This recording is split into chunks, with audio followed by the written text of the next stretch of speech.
Welcome back to my CreepyNews lair. Today I have a guest who I first did collaboration with way back in 2016, if I remember correctly. Well, his channel name is Unit 522. This was all back on my old channel, but he was kind enough to come back for a new narration, all these years later. So be sure to check out his channel if you've never done so. You can find a link in the description box below. So the case we will cover is that of Ed Gein. And poor old Eddie just felt a desperate need to give himself a face transplant, although he didn't take the normal route of going to a surgeon and discuss such a goal. Perhaps that wasn't even possible back in his time, let's be honest, but instead he looked around with his creepy gaze for whomever's face he would love to wear. He didn't seem to care whether such an act in and of itself is despicable, to say the least. So before we begin, let's just remember for a moment that Ed just wanted to have fun on his farm. And who can blame him? Just look at them sexy bonds he had walking around the premises.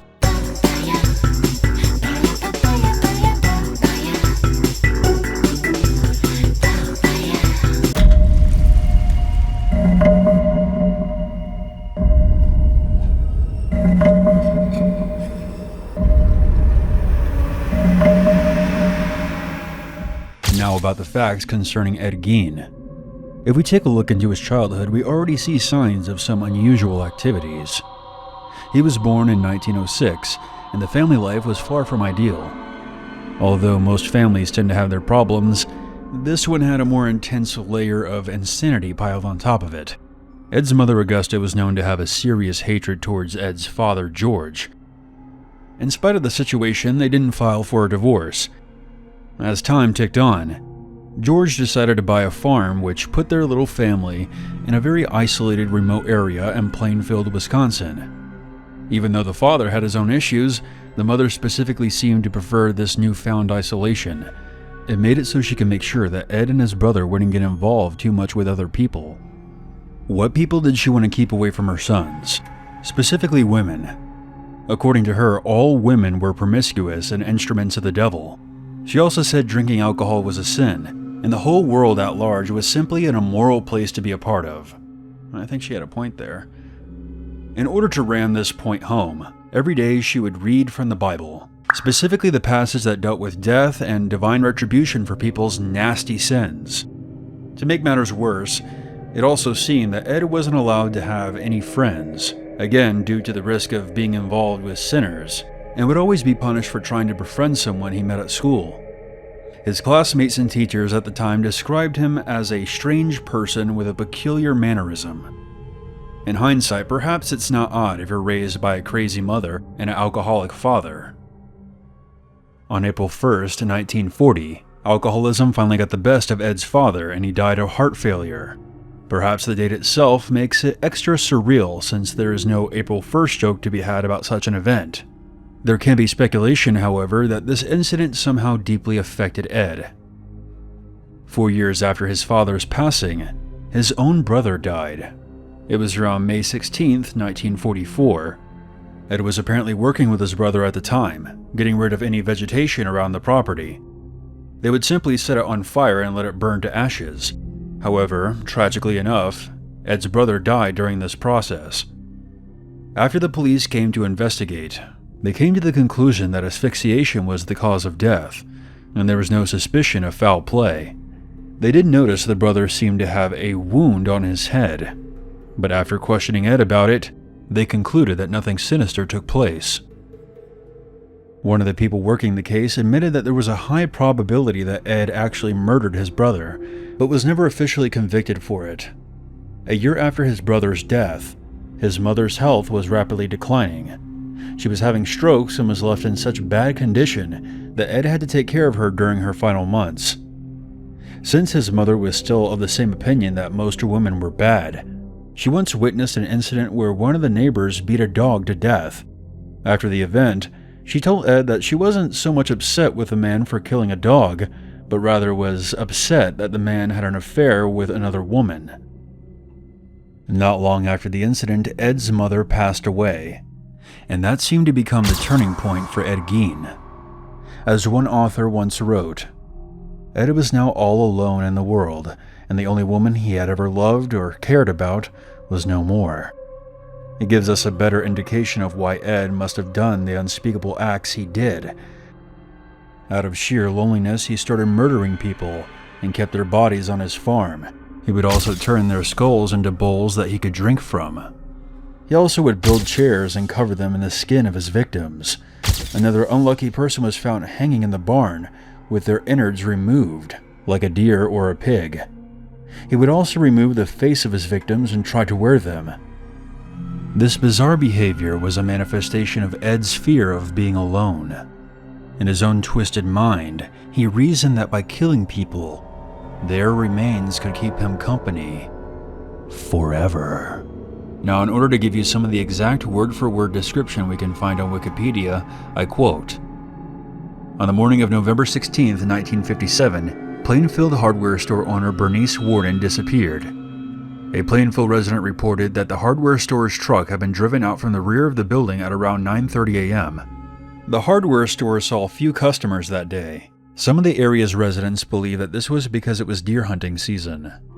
Bernice Warden's son, Deputy Sheriff Frank Warden, entered the store at around 5 p.m. He found the cash register open and bloodstains on the floor. Frank Warden told investigators that on the evening before his mother's disappearance, Gein had been in the store, and that he was to return the next morning for a gallon of antifreeze. A sales slip for a gallon of antifreeze was the last receipt written by Warden on the morning that she disappeared. On the evening of the same day, Gein was arrested at West Plainfield grocery store, and the Washoe County Sheriff's Department searched the Gein farm. A sheriff's deputy discovered Warden's decapitated body in a shed on Gein's property, hung upside down by her legs, with a crossbar at her ankles and ropes at her wrists. The torso was, quote, dressed like a deer.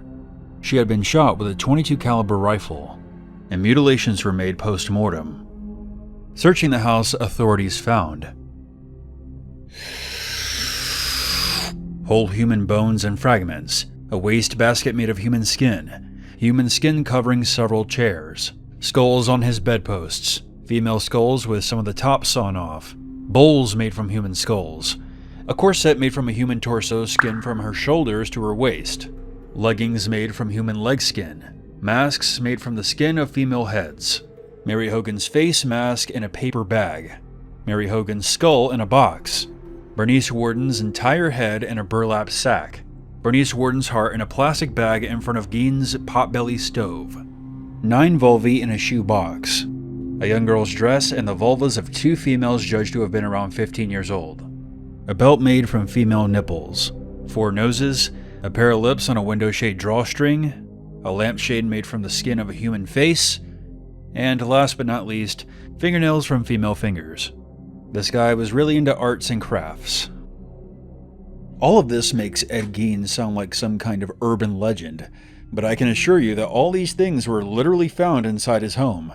With all this evidence stacked against him, he soon found himself on trial, and that's where details became even more gruesome. What reason did he truly have for doing these things?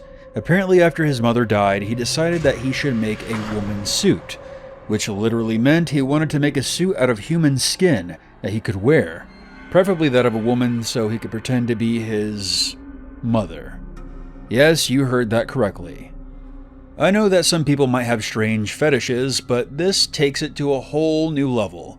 I guess CreepyNews is not as crazy as he thought. Sweet relief must be washing over him. Shout out to Pat Bateman.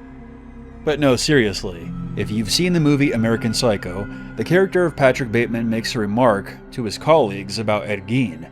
In the movie, he said that Ed Gein would look at a woman and wondered if he should take them out for a date or put their head on a stick.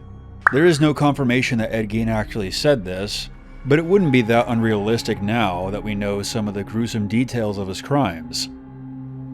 Besides the cold-blooded murders, Gein also confessed that he was a grave robber and had exhumed about 9 graves. He would wait until someone would be buried and then quickly steal their corpse. The reason for digging up fresh graves was because he didn't want to wait too long, most likely because he wanted to cut off their skin and do all kinds of disturbing things with it. On Wikipedia, they even have this to say. A 16-year-old youth whose parents were friends of Gein and who attended ball games and movies with him reported that Ed kept shrunken heads in his house, which Ed had described as relics from the Philippines, sent to him by his cousin who served on the islands during World War II. Upon investigation by the police, these were determined to be human facial skins, carefully peeled from corpses and used by Gein for masks. With all of these facts in mind, we can come to the conclusion that dear old Ed wasn't entirely right in the head. I know that rhymed. And because it does, I'll take that as the reason they ultimately found him not guilty by reason of insanity. However, that of course doesn't mean that he was let go. Instead, they locked him up in a hospital for the criminally insane in 1968, and there he stayed in that hospital until the day he died in 1984, at the age of 77. His reign of terror didn't last that long, but it went on long enough that it turned him into some sort of urban legend. Did people like this really exist? Did he really do the things that they described? You better believe he did. And with that being said, never forget that people like this just might be walking among you right now, this very second. So be careful of your neighbor. He just might be the next Ed Gein. This has been your narrator, Uncle Unit. Thank you for having me on Creepy News. Everyone subscribe to my channel right now. Goodbye.